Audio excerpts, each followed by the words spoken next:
എല്ലാവർക്കും ഓണാശംസകൾ. തൃശ്ശൂർ ഭാഗത്ത് എങ്ങനെയാണ് ഓണം കൊള്ളുന്നതെന്നാണ് കേട്ടോ ഈ വീഡിയോയിൽ കാണിച്ചു തരുന്നത്. ഇതാണ് എൻ്റെ വീട്. ഓണം കൊള്ളുന്നതിനുള്ള സാധനങ്ങളൊക്കെ നിരത്തി വെച്ചിട്ടുണ്ട്. പിന്നെ അരിമാവ് കൊണ്ട് നമ്മൾ അണിയാണ്.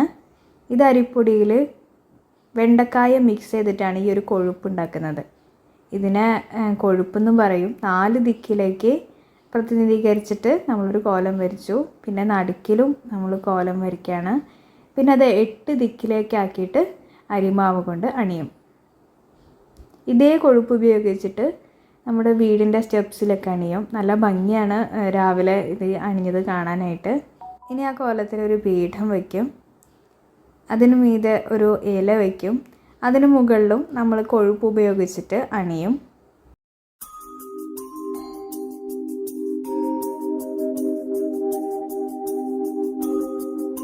നിലവിളക്ക് കത്തിച്ചു വെച്ചു. 5 ദിക്കിലേക്കായിട്ടാണ് വിളക്ക് കത്തിച്ചിട്ടുള്ളത്. പിന്നെ ചെരാതുകൾ വെച്ചു. അന്ന് ഇട്ടിട്ടുള്ള പൂക്കളത്തിന് ചുറ്റായിട്ടാണ് ചെരാത് വെച്ചിരിക്കുന്നത്.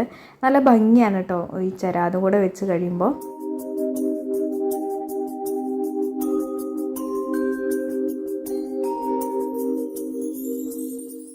കളഭം, തുളസിയില, ഒരു കിണ്ടി വെള്ളം, പച്ചരി, ചന്ദനത്തിരി, വിളക്ക്, അങ്ങനെ പൂജയ്ക്കുള്ള സാധനങ്ങളൊക്കെ ഒരുക്കി വെച്ചിട്ടുണ്ട്.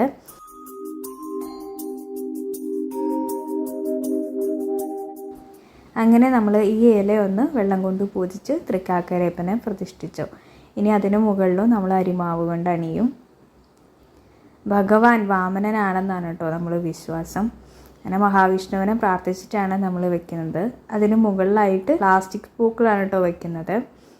ഇതിന് പകരം നമുക്ക് ചെത്തിയോ അല്ലെങ്കിൽ കൃഷ്ണകിരീടോ ഒക്കെ വയ്ക്കാവുന്നതാണ്. ഇപ്പോൾ അത്രയും അവൈലബിൾ അല്ലാത്ത കാരണം കൊണ്ടാണ് കേട്ടോ ഈ പൂ വെച്ചത്.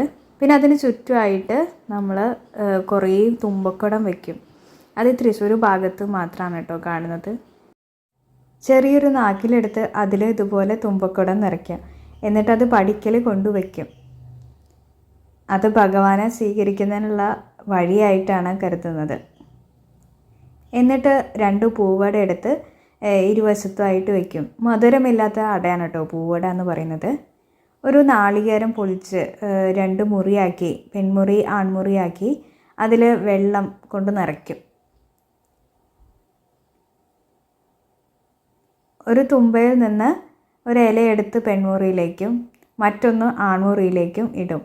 എന്നിട്ട് ആൺമുറിയിലത്തെ തുമ്പയില ഏതു വശത്തേക്കാണോ അടിയുന്നത് അതുവഴി ഭഗവാൻ വരുന്നതെന്നാണ് വിശ്വാസം. ഇനി ഓണപ്പൂജ തുടങ്ങാണ്. ഒരു തുളസിയില കൊണ്ട് കിണ്ടിയിൽ നിന്നിട്ടും വെള്ളം കൊണ്ട് ഭഗവാനെ പൂജിക്കും. പിന്നെ അത് കളഭം കൊണ്ടും ഒരു തിരി കൊണ്ടും ചന്ദനത്തിരി കൊണ്ടും ഭഗവാനെയും, അതുപോലെ നിലവിളക്ക് മഹാലക്ഷ്മിയാണല്ലോ, ഭഗവതിയും പൂജിക്കും. പണ്ട് കേരളം ഭരിച്ചിരുന്ന മഹാബലി എന്ന അസുര ചക്രവർത്തി തൻ്റെ പ്രജകളെ കാണാൻ പാതാളത്തിൽ നിന്നും വരുന്നുവെന്നാണ് ഓണത്തിൻ്റെ ഐതിഹ്യം. ഉത്രാട രാത്രിയിൽ കുമ്മാട്ടിക്കളി കൂടി വരും.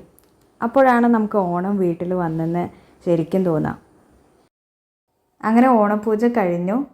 വരും കൊല്ലങ്ങളിലും ഓണം കൊള്ളാനായിട്ട് ഭാഗ്യം ഉണ്ടാവട്ടെ എന്നാണ് കേട്ടോ പ്രാർത്ഥിക്കേണ്ടത്. തുമ്പക്കുടം നിറച്ച ചെറുനാക്കില പടിക്കൽ കൊണ്ടുവയ്ക്കാണ്. അതുവരേക്കും അരിമാവ് കൊണ്ട് അണിഞ്ഞിട്ടുണ്ടായിരിക്കും. അതുവഴി ഭഗവാൻ വരുന്നതെന്നാണ് വിശ്വാസം. ഇനി കുറച്ച് നേരം നമ്മൾ നേദ്യം വയ്ക്കുകയാണ്. ആ ഭാഗത്തേക്ക് ആരും പോവില്ല. അതിനുശേഷം നമ്മൾ ഈ നാളികേരം എടുത്ത് കൊണ്ടുവന്ന് അതിൻ്റെ വെള്ളം പുറപ്പുറത്തേക്ക് എറിയാണ്. ആൺമുറിയത്തെയും പെൺമുറിയത്തെയും വെള്ളം പുറപ്പുറത്തേക്ക് എറിയും. കളഭം തൊട്ട് പൂവട പ്രസാദമായിട്ട് കഴിക്കും. ഇങ്ങനെയാണ് കേട്ടോ ഇവിടെ ഓണം കൊള്ളുന്നത്.